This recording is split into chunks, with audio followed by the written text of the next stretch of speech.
Halo teman-teman, akhirnya Kementerian BUMN tahun ini membuka untuk CPNS 127 kursi. Seneng banget gak sih? Belum membahas Kementerian BUMN? Subscribe dulu channel aku. Gratis.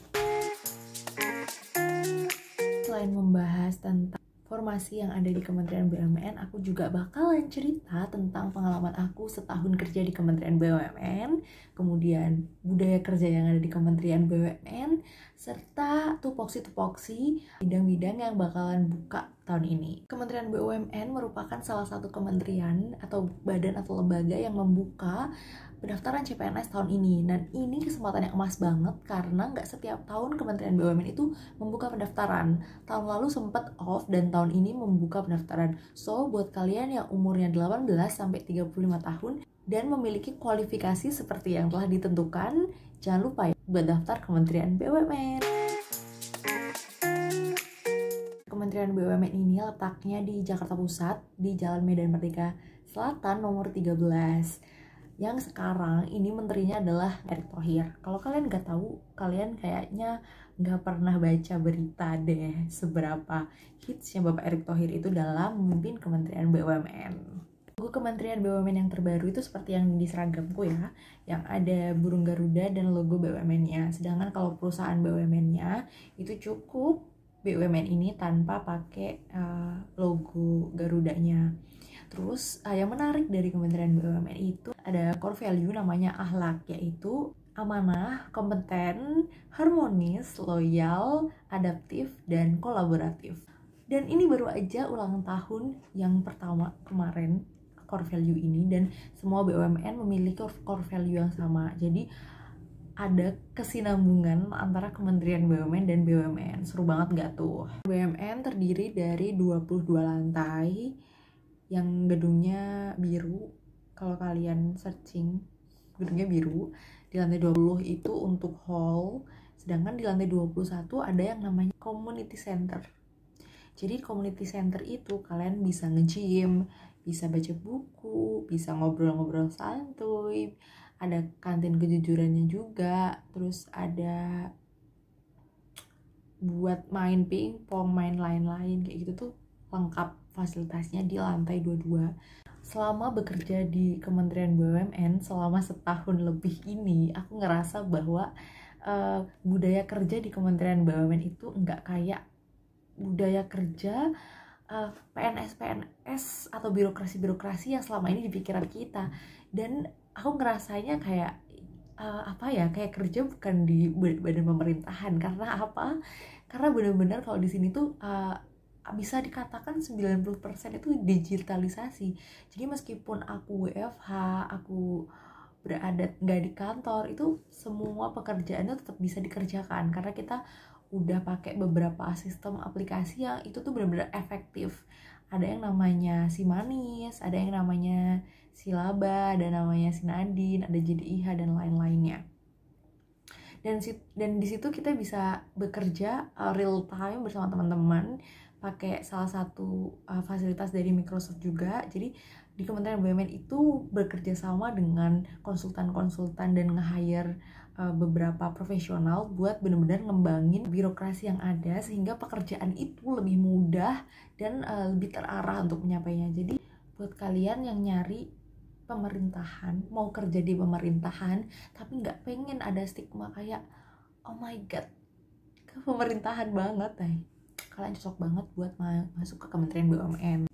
Yang menarik dari Kementerian BUMN itu karena tempatnya atau ruang kerjanya itu working space, dan kita bisa duduk di mana aja dengan posisi gimana aja, dan rasanya tuh kayak kita bukan kerja di pemerintahan coy, kita kayak lagi di perusahaan startup. Oke, karena udah membahasnya agak lama, kita langsung membahas ke formasi CPNS tahun ini, yaitu 127 formasi. Jadi sekarang kita mau bahas 127 formasi CPNS itu akan dibagi ke 5 unit eselon 1. Apa sih kelima unit eselon 1 itu? Yang pertama ada namanya Wamen 1 dan Wamen 2, khusus membidangi teknis BUMN. Jadi apapun yang dilakukan BUMN, pintu utamanya adalah di Wamen 1 dan Wamen 2 ini. Kemudian ada 4 supporting deputi yang membuka juga. Yang pertama adalah namanya Deputi Keuangan dan Manajemen Risiko. Nah, di deputi ini mengurusi khusus keuangan BUMN dan mitigasi risikonya BUMN. Terus yang ketiga ada namanya Deputi Bidang Hukum Korporasi dan Perundang-undangan, khusus untuk menyelesaikan masalah hukumnya BUMN, atau kalau misalkan ada penerbitan PP BUMN kayak gitu yang ngurusin dari deputi ini. Kemudian yang keempat ada namanya Deputi Bidang Sumber Daya Manusia dan Teknologi Informasi, mengurusi tentang SDM-nya BUMN dan teknologi informasi yang digunakan Kementerian BUMN. Kemudian yang kelima adalah Sekretaris Kementerian BUMN, yakni mengurusi biasanya tentang umum dan keuangan, kayak gitu. Pertama adalah Wakil Menteri 1 dan Wakil Menteri 2 yang akan menerima 66 formasi dengan rincian sebagaimana berikut, yaitu cum laude 10 orang, kemudian disabilitasnya 0, Putra Putri Papua dan Papua Baratnya 1, dan umumnya 55 orang. Lanjut yang kedua yaitu Deputi Bidang Keuangan dan Manajemen Risiko yang akan menerima 28 orang dengan rincian cum laude-nya 3 orang, kemudian disabilitas 1 orang, Putra Putri Terbaik Papua tidak ada, dan umumnya ada 24 orang. Kita lanjut ke Deputi Bidang Hukum dan Perundang-undangan yang akan menerima 12 formasi dengan rincian sebagaimana berikut: cum laude 1 orang, disabilitas 1 orang, Putra Putri Papua dan Papua Barat 1 orang, dan umum 9 orang. Lanjut yaitu Deputi Bidang Sumber Daya Manusia, Teknologi dan Informasi yang akan menerima 10 orang dengan rincian sebagaimana berikut: cum laude 1 orang, disabilitas 1 orang, Putra Putri Papua dan Papua Barat tidak ada, dan umum 8 orang. Kemudian yang terakhir adalah Sekretaris Kementerian BUMN yang terdiri dari 11 formasi dibagi menjadi 4 kategori formasi. Yang pertama adalah pengelola keuangan, yaitu sebanyak 4 orang dari umum. Kemudian arsiparis 2 orang dari umum. Kemudian ahli pertama pengelola pengadaan barang jasa pratama, yakni 3 orang dari umum juga.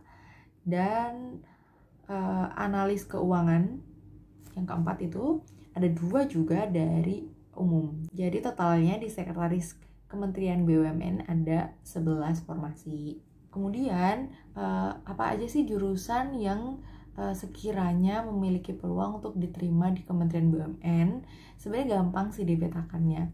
Jadi rata-rata yang dibutuhkan oleh Kementerian BUMN itu yaitu yang pertama jurusan akuntansi dan sejenisnya, jurusan manajemen dan sejenisnya, jurusan sistem informasi akuntansi, jurusan administrasi dan sejenisnya, jurusan teknik industri, jurusan logistik, jurusan hukum, administrasi negara, hukum dan sejenisnya hukum perdata, hukum bisnis.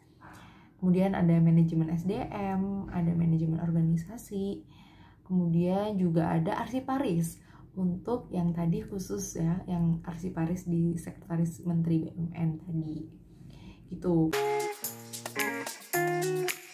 Teman-teman, buat kalian yang tertarik gabung ke Kementerian BUMN, kalian bisa langsung daftar terpusat di websitenya BKN, yaitu di sscasn.bkn.go.id. Nanti aku kasih link di sini ya. Terus kalau kalian mau kepo-kepo tentang lowongan di Kementerian BUMN ini, kalian bisa ke websitenya BUMN di bumn.go.id/karir, CAREER. Oke, aku nanti taruh di sini juga. Terus di kita juga ada namanya WA Center, ada di 081 310 922 123. Dan ada emailnya juga, yaitu ada di panselcpns@bumn.go.id. Nanti aku kasih link, aku tulis di sini juga. Oke? Gitu teman-teman. Kalau misalkan ada pertanyaan, kalian langsung bisa aja tanya di kolom komentar. Nanti aku insya Allah akan segera membalasnya. Demikian, aku Arum Puspita Maharani. Sampai jumpa. Jangan lupa subscribe ya. See you.